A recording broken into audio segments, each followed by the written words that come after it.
Ano ba ang gusto mong makontrol? Yung bahay mo, yung business mo, total control po tayo dito.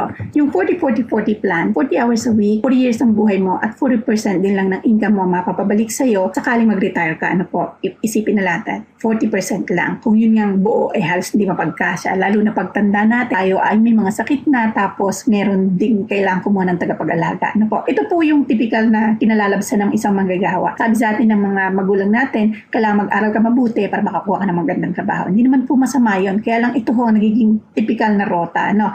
So, una kukuha ka ng trabaho mo, pagkatapos trabaho, hingi kang increase, trabaho, increase pa rin, hingi ka ulit ng increase, trabaho, hanggang sa tusok dula na hindi ka na pwede pang humingi ng increase. So, ang kinakalabasan ng pera mo ay bumababa dahil sa taxes at inflation.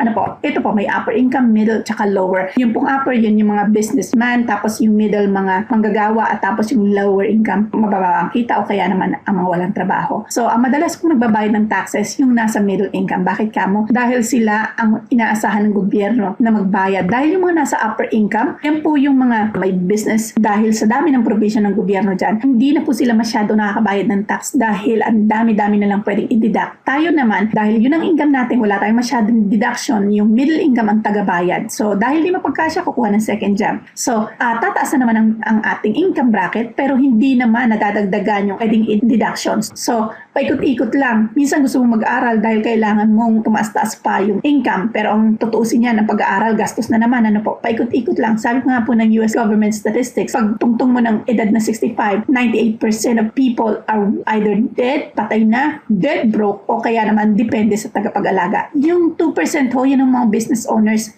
they're financially free. Pakatandaan natin, yung sistema kanina, that does not work. Ang pinakamaganda po, mag-start ng home-based business. So, ano ba ang iyong plano? Naghahanap ka ba ng mapagkikitaan? Income na pangmatagalan o paulit-ulit, narinig nyo na ho ba yun? Oh, may ganun nga. So, hindi lang ho kayo, pagkadami-dami ho ng hirap sa buhay, di ba pagkasya ang kita o kaya naman nangangambang mawalan ng trabaho, kaya kailangan ho may plan B tayo. Ito ang mga pangkaraniwang inaalala ng mga tao. Kung paano manatiling nagtatrabaho, o kaya naman makahanap ng trabahong pangmatagalan.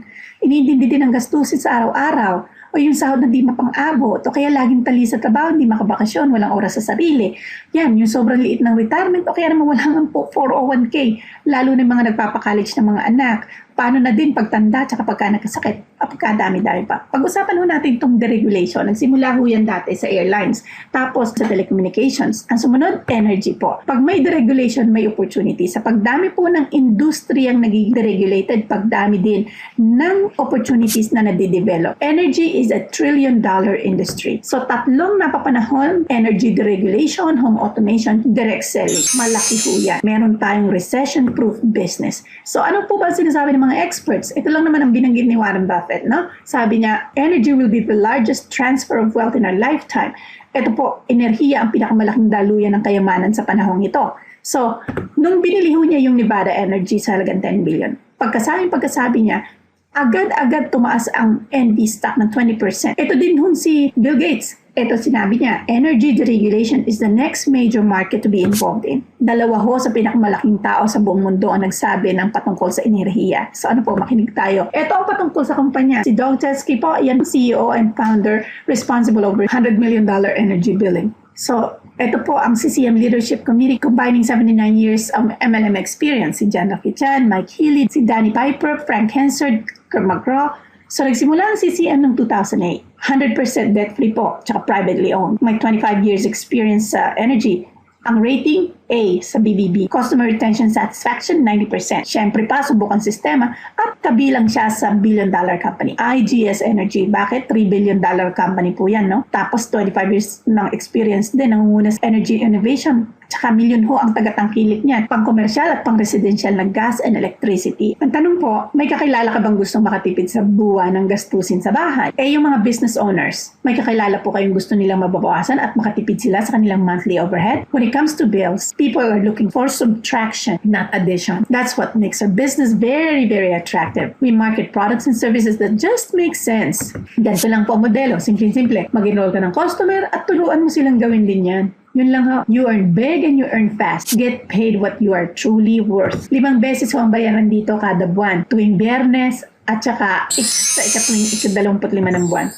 Our compensation plan is very aggressive. So, ang CCM po ang may pinakamalaki energy footprint sa industriya at nagpapalaki pa. Meron din ho siyang telecommunications. Available po yan sa 50 states. Tapos, ang direct selling, yan ang pangatlong opportunity. Pwede ka naman magbenta lang ng products and services. Bakit nga ba hindi? Malaki din ang income dyan. Pwede ka rin naman magpalaki ng grupo. Pwede ka magbenta at magpalaki ng grupo. You can do both.